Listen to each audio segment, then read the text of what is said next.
Samuel, cuéntame. Te decía que estaba agradecida contigo por haber aceptado la invitación de que conversemos por aquí, por esta vía. Y a todos los invitados les hago la siguiente pregunta, y tú no vas a salir ileso. No, no. De esto. ¿Cómo te autodefines, Samuel? ¿Cuál es tu nombre completo? Samuel José Capozoli Marrazo. Samuel José. Samuel Muy José. bien, muy bien. ¿Cómo me defino con una palabra? Yo pienso que soy simplemente eterno aprendiz en esta vida. Realmente me siento así, todo eterno aprendiz. Sí, vamos a buscar mi definición. Muy bien. Sí, es lo que tú digas, porque cada quien pues se define, tú sabes que somos percepción. Habrá alguien que te definirá diferente, pero tu concepto, entonces dices que eres una... Ok. Acerca de tu viaje el día, entonces te pregunto, ¿cómo ese niño, Samuel? Mira, No sé. primero fue un niño que tuvo de todas oportunidades de hacer mil cosas, una. Segundo, fui bastante disponible a explorar sin que nadie me dijera no lo hagas así, no lo hagas asado. Gracias a Dios corrí con suerte con papá y con mamá en aspecto de que ellos simplemente dejaban que las cosas fluyeran. Y por mucho tiempo, mi primera etapa de la infancia fue una infancia bien atendida por ambos. Por mucho tiempo ambos han estado presentes, siempre estuvieron en presencia total de mi vida. Y cuando ya comienzo a entrar en esa etapa entre los 9 y los 15, que son los años en los que las cosas se vuelven bien interesantes, yo comienzo a estar dentro de la estructura de convivencia muy en directo. Y después entro a estudiar en el Colegio San Agustín del Marqués. Yo viví en Caracas, y estando en el Colegio San Agustín del Marqués, pues mi mundo se volvió un mundo muy religioso. Yo me volví el monaguillo del colegio, yo era el encargado prácticamente de estar dentro del mundo religioso muy de cabeza. Y a los 12 años, quien entra en mi vida, un cura muy particular, un sacerdote agustino, el padre Lucas, quien en aquel tiempo pues era mucho más, digamos, peligroso hablar de parapsicología o hablar de energía, de pirámides y esas cosas. Y él lo traen al colegio como el capellán del colegio. O sea, él se tenía que encargar de la parte religiosa y aparte era el que daba las misas entre semanas, el encargado de mantener la capilla activa y todo lo demás, y yo era el monaguillo. Entonces era muy gracioso porque teníamos misa de 5 de la tarde, 5:45 de la tarde. A esa hora terminaba la misa, recogíamos al Santísimo y en la plena capilla, entonces montábamos pirámides, hablábamos de energía, nos movíamos con hablar un poco de regresiones, fotografías Kirlian, el movimiento a la Tierra, el vibratorio humano y todas esas cosas. Entonces, por supuesto, fue una infancia bien divertida en mi aspecto real. Continuó en ese mundo religioso, pero no muy apegado al sacerdocio. Tiempo después vuelvo a intentar al seminario entre los operarios y no funcionó.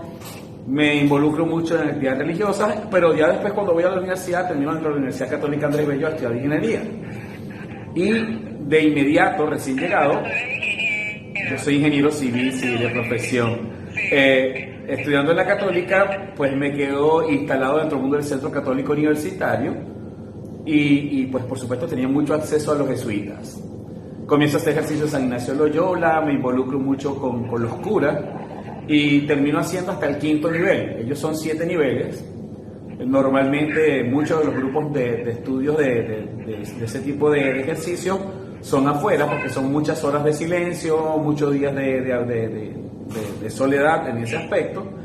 El 5.º nivel tiene 68 días de silencio absoluto, nunca fue diseñado para Venezuela, tuve que ir a España a hacerlo, y de ahí comienza pues como una historia bien interesante. Al regreso de ese 5.º nivel, yo lo nombro mucho porque al regreso de ese 5.º nivel, una persona muy querida por mí y muy apreciada desde hace mucho tiempo y sigue siendo un gran amigo, me dice: Samuel, ya no hay más nada que buscar aquí en el mundo religioso, o sea, ya lo que tenías que que aprender de la iglesia pues ya fue como suficiente. Comienza a buscar en el mundo esotérico, que quizás ahí en el mundo de las escuelas iniciáticas, en la escuela de los misterios, pues vas a aprender mucho más de lo que aspiras, porque aquí ya el tiempo de enseñarte cosas que puedes ver dentro del mundo religioso pues tiene un límite, y de aquí para acá te tendrías que convertir en sacerdote y tú no estás dispuesto. Yo digo, sí, yo voy a ser cura.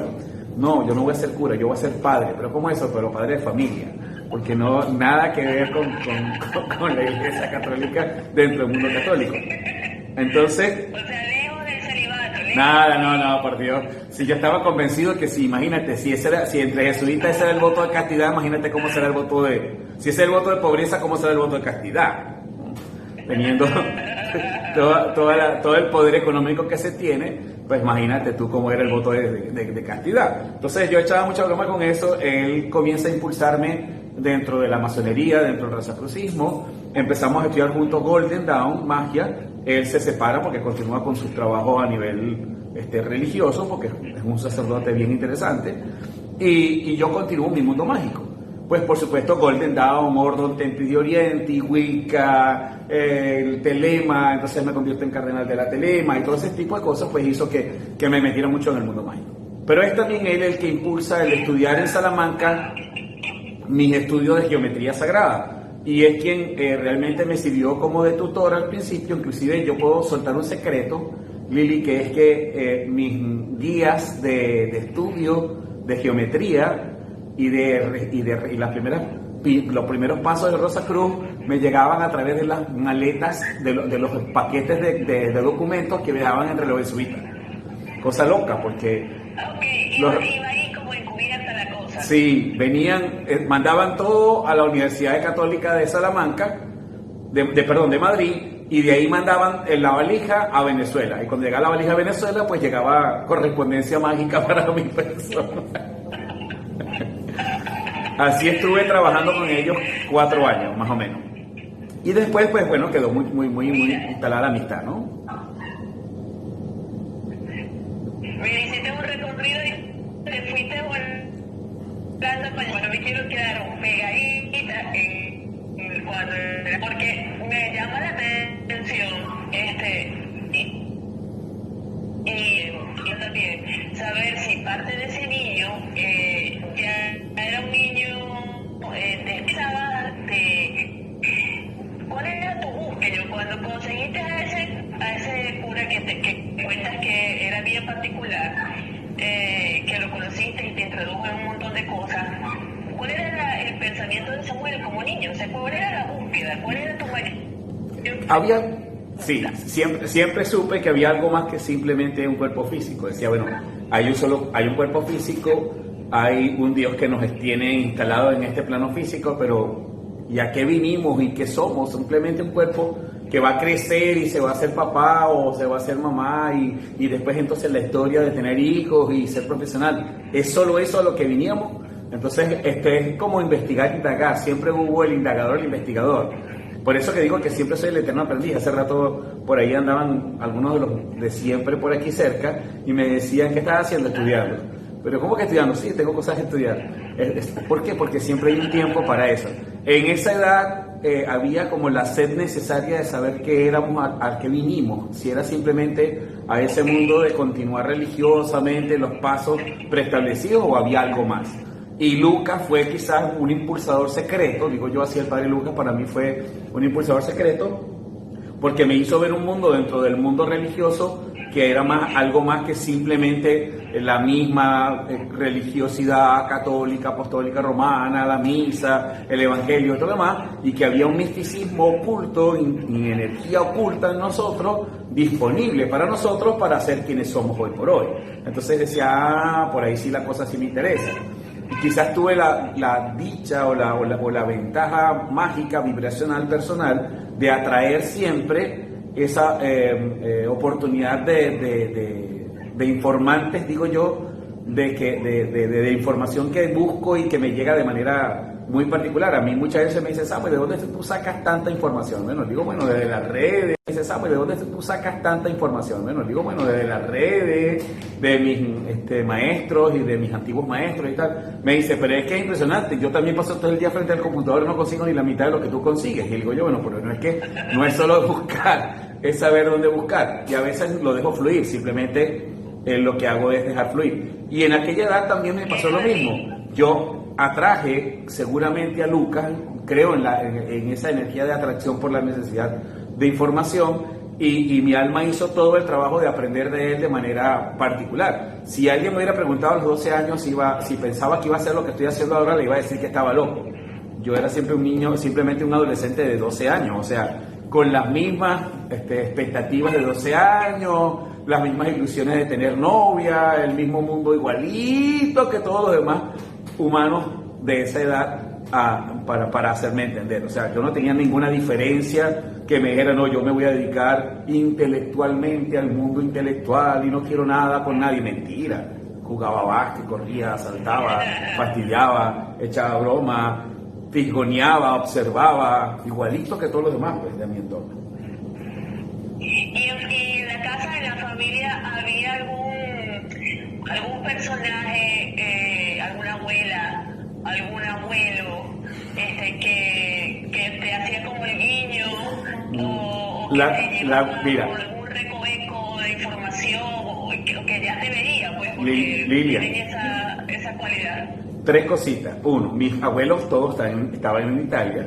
2, en mi vida entra a los 5 años una mujer que la reconocimos como era una persona anciana, a quien yo la reconozco como la abuela de crianza, que era la abuela Antonia, y la abuela Antonia siempre fue, primero que era técnicamente, religiosamente santera. Entonces su mundo era un mundo de las poquitas cositas, no era de las de ahora que andan llena de toda la estructura propia de la religión. Era simplemente un mundo lleno de sorpresas. Para ella, hablar de la religión no era precisamente lo que hacía, lo hacía oculto, pero ella sabía que atrás de Samuel había mucho mundo mágico. Fue quizás la que me enseñó a mirar la santería, la palería, el espiritismo con los ojos del mundo mágico y no con los ojos de la brujería, y sería mal llevada, ¿no? De hecho, digo, cuando veo a la gente hablar de santeros, paleros o babalaos o todo lo demás, de la ignorancia con la que se habla, porque también hemos vuelto eso moda. Hoy por hoy es moda ser santero, es moda visitar un babalao, es moda visitar un palero, pero no entendemos qué pasa detrás de esa persona o cómo llega a esa persona a hacer todas esas conexiones mágicas. Que son primitivas, que no son primitivas, yo nunca lo vi como primitivo, yo simplemente lo he visto como creencias muy bien instaladas de un mundo mágico esotérico que está allí. Que tienen más conexión o tienen menos conexión, yo no lo sé si tienen más o menos conexión. La abuela Antonia simplemente me sirvió de referencia para saber la verdad desde el mundo religioso, de su mundo religioso.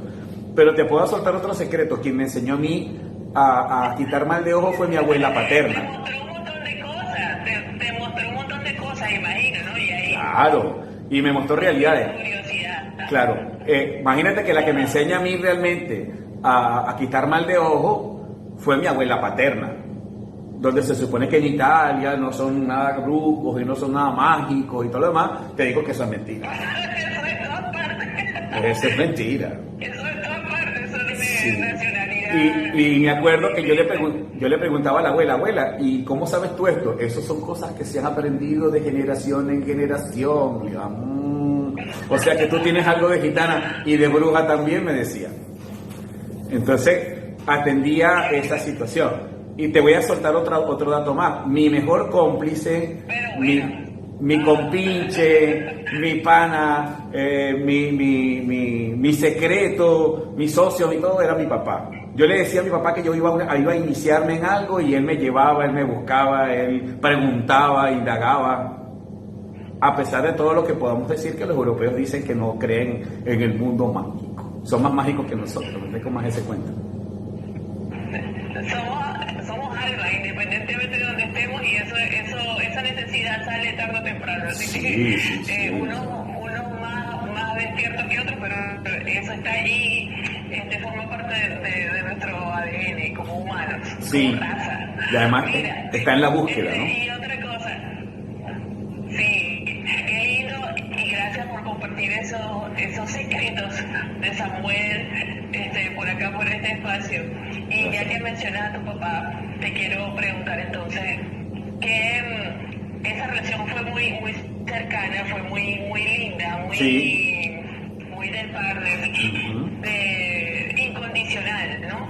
Y aún estoy segura que está por aquí, ¿no? Sé Sí. que no está en este plano, pero que es un personaje en tu vida muy importante. Te pregunto, Sí. ¿qué anécdota recuerdas de tu papá que puedas compartir en este momento que tú y tengo una repisa de él y muchos momentos que puedo atesorar, pero esta en especial es una que me anda requieto, si te cuéntame, compárteme por favor. Ajá. Experiencia Pudiese que compartir tienes. muchos años de experiencia o muchas maletas llenas de consejos. De hecho, cuando enseño lo nombro mucho porque quizás me dejó mucha enseñanza. Yo sí te puedo decir, Lilian, que yo tuve la oportunidad de disfrutar a mi papá muchísimo. Porque éramos socios para completar, era cómplice en todos los aspectos. Entonces nos volvíamos como locos en compartir horas, muchas horas. Una de las experiencias que puedo contar de papá era que en una oportunidad, una de sus enseñanzas más estrictas era que él había entendido que no importaba la edad que yo tuviera o la edad que él tenía, la diferencia de quién ocupaba el lugar que ocupara, uno podía aprender del otro. Y siempre me buscaba, no para que yo le dijera lo que yo había aprendido, sino lo que yo le podía enseñar. Cosa que eso siempre me dejó así como muy etiquetado, ¿no? Y decía, ya, ¿cómo mi papá, que es mi papá, que está montado en el pedestal de la autoridad de ser mi papá, me pide a mí, que soy un coñito de 17, 18 años, que le enseñe lo que él quiere aprender? Entonces, él me decía que una de las cosas que él podía disfrutarse conmigo era que podía yo enseñarle. Y papá, para conocimiento, papá era técnico en hidráulica, o sea, papá vino en el año 56 para Venezuela siendo técnico de en hidráulica, cosa que para esa época era prácticamente ser un ingeniero hoy por hoy, un ingeniero hidráulico de esa época. Porque lograr licenciaturas o lograr carreras técnicas en plena Segunda Guerra Mundial era ya una proeza. Graduarse, salir del liceo a nivel de Europa en aquel tiempo ya era todo un hito histórico. Pues papi era técnico en hidráulica. Era muy alto. Muy alto. De hecho, yo me puedo dar el lujo de decir que cuando la época en la que papi era, básicamente su área estaba en la técnica hidráulica, el hotel del que hoy por hoy sigue siendo el Hotel del Ávila, allá en Caracas, todo el sistema hidráulico lo revisó, lo rediseñó y lo instaló papi. Entonces, la pista de patinaje que aún hoy por hoy, bueno, no sé cómo está hoy, pero que estaba funcionando hasta hace poco, la hizo papá. O sea, ahí uno dice, ajá, y esas cosas, ¿dónde están? Bueno, eran las capacidades que él tenía y las que demostraba. Hoy por hoy el sistema de almacenamiento hidráulico, de almacenamiento de petróleo todavía en la zona del lago estaba instalado por él. A eso vino Venezuela. Entonces, por supuesto, yo estaba al frente de un papá que no era, digamos, empírico en lo que conocía, sino que tenía cierto nivel de conocimiento. Entonces, que él... Era muy específico, entonces era muy, me imagino que apasionado con lo que sabía y lo que se encontraba aquí. Y cada proyecto y cada trabajo para él, me imagino, era un tremendo desafío también para demostrar. Claro, y no solo eso, sino que te nombro estas características para que veas que era un individuo con conocimiento al que, por supuesto, que ese personaje se atreviera a decirme a mí, con mi poca edad, que le enseñara lo que yo sabía en el mundo mágico, en el mundo energético, era para mí así como asombroso. O sea, era wow. O sea, era históricamente un momento bien interesante. Y quizás desde ahí, todas las cosas que hago las hago con la misma pasión, porque papi supo entregar pasión de aprender de mí y de yo aprender de él, ¿no? Si vemos desde esa experiencia. Y ahí es donde viene mí y de yo aprender de él, ¿no? Si vemos desde esa experiencia. Y ahí es donde viene la siguiente pregunta. ¿Cómo todo ese interés de la espiritualidad y bueno, el casicura, todos esos estudios en España, regresaste, se te atraviesa la ingeniería? ¿Tiene que ver la influencia de tu papá con esa decisión de estudiar ingeniería? Bueno, te voy a soltar, mira, ves que tú me estás preguntando cosas hoy muy secretas, eso no se vale. Te voy a decir algo que es gracioso, porque el primero que no quería que yo estudiara ingeniería se llamaba él. El primero que no quería que yo estudiara ingeniería civil, sobre todo civil, era él. Él decía que ya con un nómada como él... ¿No querías? Sí, porque fíjate, el problema de la construcción, ¿cuál es? El mundo de la construcción, el mundo de las obras civiles, es un mundo muy nómada. Construyes hoy aquí, pero mañana ya tienes que irte a otra ciudad o a otra urbanización a construir, y puedes pasar de repente 2, 3 años instalado en un proyecto, pero ya después dentro de 2 años más vas a tener que irte a otro proyecto porque al final todos los días son nuevos proyectos. Lo que pasa es que lo que él no sabía es que a mí me encanta todo el tiempo el arrancar cosas nuevas. Tú quieres a alguien que sigue siendo un niño chiquito, soy yo. Cuando me llegan las cosas que compro o que necesito, es así como guau, me pongo como niño chiquito a mostrar el juguete, a jugar con él. Bueno, pues yo de grande, yo siempre tengo una teoría que la mantengo en mí y la compruebo en los demás, es que la diferencia entre un niñito y un adulto está en el tipo de juguete con el que juega. No hay diferencia. Sí, pues sí. Tú cuando chiquita jugabas con muñeca, ahora de grande juegas con muñeco.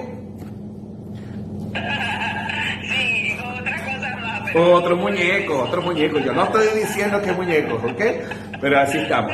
Y pues por supuesto, ahí es donde está el secreto. Cuando yo llegué de mi vida y cuando aprendí de pequeño a que todo lo que hacía era divertido era aprender, porque era como enseñar a papá. Papá supo jugar conmigo el juego de enséñame. Y yo aprendí muchísimo de él. Y ahí es donde el primero que se niega a que yo estudiara ingeniería era él. Hubo un momento entre el momento en que yo estaba dentro de la Universidad Católica Andrés Bello, yo tomo decisión de ir a la Academia Militar a estudiar un grupo especial de operaciones que se había abierto, una oportunidad que se me dio, y adicionalmente migrar la profesión de la Católica a la Santa María. Y él juraba que yo iba a estudiar cualquier cosa menos otra vez ingeniería. Él decía, por fin se salió de la ingeniería. Pues cuando lo siento, le digo que lo sentía mucho, pero que yo quería seguir estudiando ingeniería. Yo decía que el cemento y el plomo estaban en mi sangre y era muy difícil pues abandonarla, ¿no? Y le recordaba una anécdota que él mismo la había vivido conmigo, entonces se reía más todavía. Dice, pero tú no puedes contar otra cosa distinta a esa locura. Yo era como un niño que tendría Liliana, como 4 años. Más de eso no creo que tenga. Tendría como 4, mentira, ya tendría como 5 años. Ya habíamos regresado. Y papá siempre estaba arriba de un proyecto en la que había como una especie de base de concreto que estaban vaciando. Era grandísima. Era como, imagínate, como una piscina olímpica, pero que había que vaciar de concreto, ¿no? Y había una tablita, había un pasillo de madera que iba de un extremo al otro. Y la gracia era que yo iba de un extremo al otro arriba de la tablita, estaban vaciando todo eso de concreto y él me decía, cuidado y te caes que te vas a llenar de cemento y el cemento quema. Que no va a pasar. Y iba de un lado y volvía y regresaba como niño chiquito inquieto al fin que soy. Brinca para acá, brinca para allá, saltaba para acá. Efectivamente, decreto de papá, hijo cumple con el decreto y ¡clac! Caigo dentro de la bendita piscina de concreto y quedo hasta el cuello de cemento. O sea, perfectamente inundaba el cemento. Por supuesto, él me saca, me lava, me baña y me dice, ¿te acuerdas que te dije? Digo, sí, pero yo tenía que explorar yo. El explorador era yo, no tú. Entonces papi siempre me dice que entonces le dije que desde ese momento lo que yo le quería hacer entender era que yo llevaba el cemento en la sangre, porque por supuesto si me había sumergido en el cemento, pues yo tenía mucho que aprender. Y por supuesto, el entrar a estudiar ingeniería civil fue así como que más que por otra cosa, por pasión. No hubo bajo ningún aspecto, de verdad juro que no, influencia paterna, que por lo general siempre pasa. Los médicos influencian a los hijos para que sean médicos, los abogados para que sean abogados, los ingenieros para que sean ingenieros. En el caso de papi competía en que no. Cuando yo le dije que yo me iba para la Academia Militar, fueron los primeros minutos felices de él, digo yo. Pero se le acabó la felicidad cuando le dije que iba a estudiar en paralelo ingeniería. Y decía, pero Dios mío, no puede ser que no te salgas de la ingeniería. Y entonces, bueno, pero si fuiste militar. soy militar todavía en condición de retiro. Vieja historia. No viene al cuento, no viene al cuento.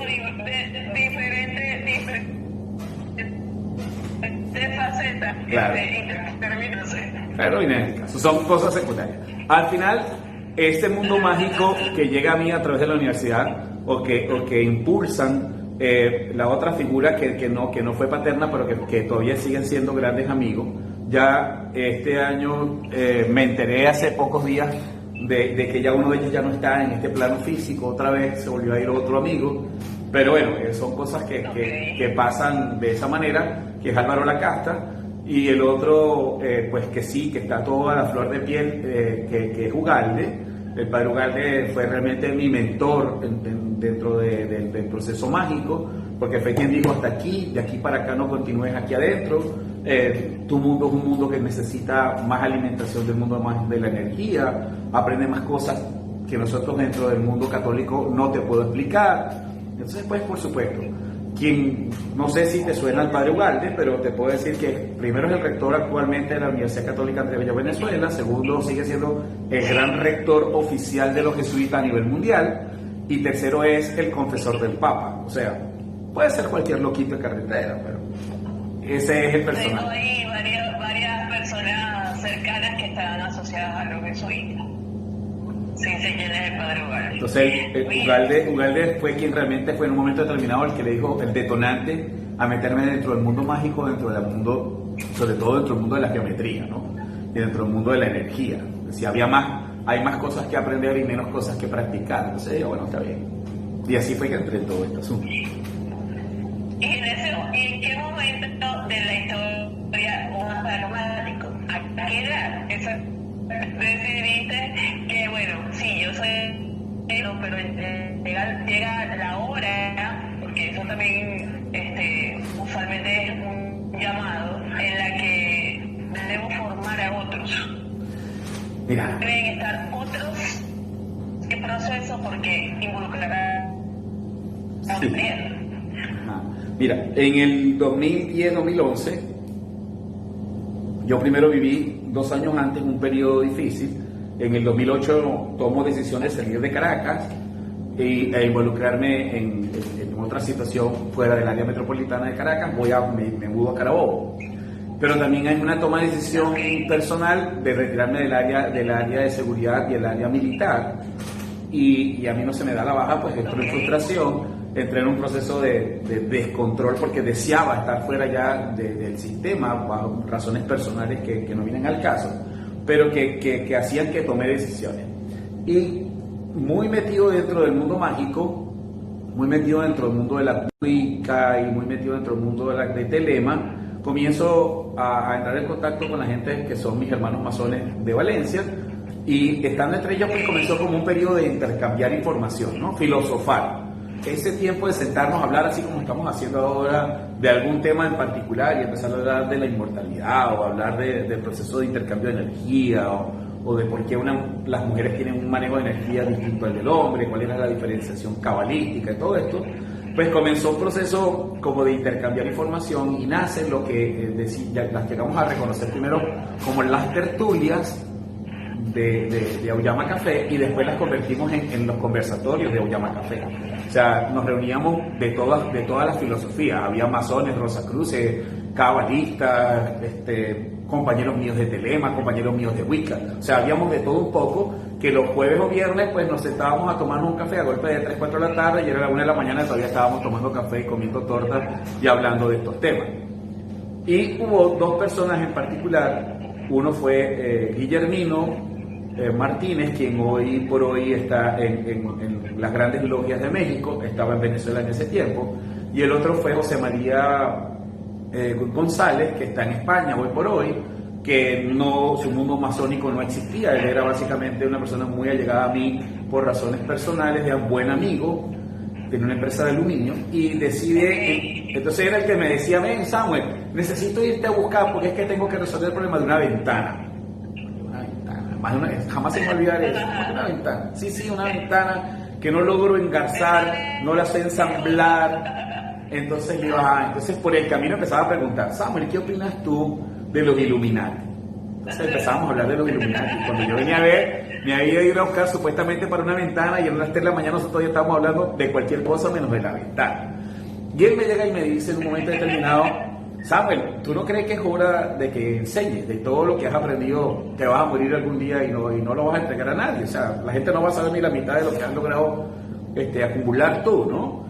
Y todos estos conversatorios y todas estas cosas pues nos te llevan a enseñar. Y de ahí, justamente como un par de meses después de esa conversación, que es decir, como un primer frenazo, mentira, un mes después de eso, vivo yo un periodo fuerte, gracioso, porque yo tenía en aquel tiempo una carpintería que tenía bastante trabajo, closet, cocina y todo lo demás allá en Valencia. Y sorprendentemente, ¿se acuerdan del tiempo de la chikungunya, Lilian? ¿Te acuerdas de ese tiempo que dio la chikungunya? Bueno, a mí me dio la chiripiolca pegadito al mesón de trabajo de la carpintería. Entonces terminé autohospitalizado y no podía hacer absolutamente más nada que leer y escribir. Pero como yo estaba muy metido en mi carpintería y tenía poco tiempo para hacer conversatorios y para dedicarme a la parte mágica, pues dije, ya entendí, maestro, ya entendí, necesitas que vuelva otra vez a mi mundo mágico, que lo atienda más y tal. Entonces, y a los días yo estaba perfecto. Pero como días después yo volví otra vez al mismo tren porque tenía muchos closets que entregar y muchas cositas que entregar, me volvió a dar una segunda recaída, me volvió a dar la segunda chiripiolca. Y dije, ay papá. O sea, salte de ahí, detente, vaya y al rincón, vaya al rincón a pensar en el rincón. A ver si hace eso, ¿sabes eso que llaman ahí, por ahí llaman el retrógrado? Así, todo así como especial, los efectos retrógrados del ser.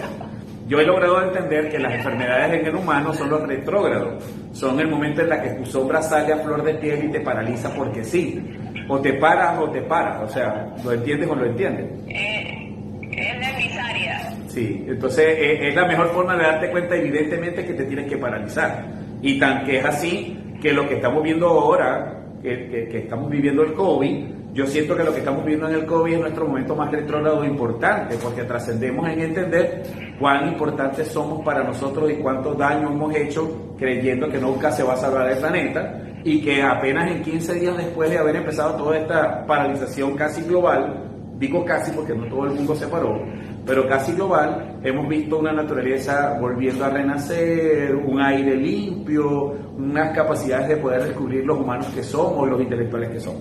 Pues bueno, a mí me dio me dio pre-COVID, digo yo, con chikungunya, y después pasa un segundo detonante cuando entre aquella conversación, la enfermedad, y como un mes y pico después, me invitan a un taller de registros acásicos, porque es una de mis pasiones, algo que yo ya venía trabajando, y me consigo con plagios, me consigo con mentiras. Eso fue un detonante de esos bárbaros. Exploté como las bombas atómicas internamente y dije, ya está bueno que permitamos que gente sin conocimiento, sin escrúpulo, sin capacidad, entregue información torcida, manipule el bolsillo ajeno, porque al final solo por 4 lochas, porque al final siento que son migajas de dinero en comparación a las otras cosas que se pueden hacer mejor, y tomo la decisión definitivamente de abrir la boca. Y le dije, me acuerdo que que José María me decía, te siento así como bravo, tú como que hoy no vas a hablar de ningún tema. Le digo, sí, deja que nos sentemos. De hecho, esa noche nos fuimos a sentar allá en Auyama Café, que era donde siempre nos sentábamos todo el grupo, y terminamos siendo como unos 30 y pico, y a última hora, como a golpe de 1 de la mañana más o menos, después como de 3 cafés y 4 té de Lipton, sí, estaba rascado ya, bien rascado, de té frío. Entonces llegué y dije, bueno, pero yo les tengo algo que decir. Yo estoy dispuesto a que empecemos a abrir información, a que hagamos geometría sagrada, a que nos metamos dentro del mundo de la magia desde el aprender a manejarla. Y pues por supuesto ahí saltaron todos como locos. Al fin se me ocurrió decir que va a enseñar lo que sabe. Entonces bueno, por ahí me fui metiendo. Efectivamente al principio no fue fácil, no fue nada fácil para mí enseñar, era apasionante, pero no de la manera en que me esperaba. Yo creo que si en aquel momento en el Llamas Café me hubieran dicho que iba a pasar todo lo que está pasando actualmente con la escuela y con todo lo que estoy haciendo, yo, ustedes están locos, no es mi intención. Yo creo que me hubiera pasado lo mismo que le pasó a Cristo. Cristo no quiso armar una religión, pero terminaron armando el mundo católico completo alrededor de él. Pues a mí también me estaba pasando lo mismo. Mira, yo les he dicho, eso no es mi intención. Mi intención simplemente es entregar lo que sé y ya, hasta ahí. Y seguir mis prácticas y mi vida normal. Pues no, pues mi sorpresa, aquí estamos. Ahí empezó realmente el detonante. Ahí fue cuando yo exploté y nació realmente la intención de enseñar lo que hoy por hoy practico.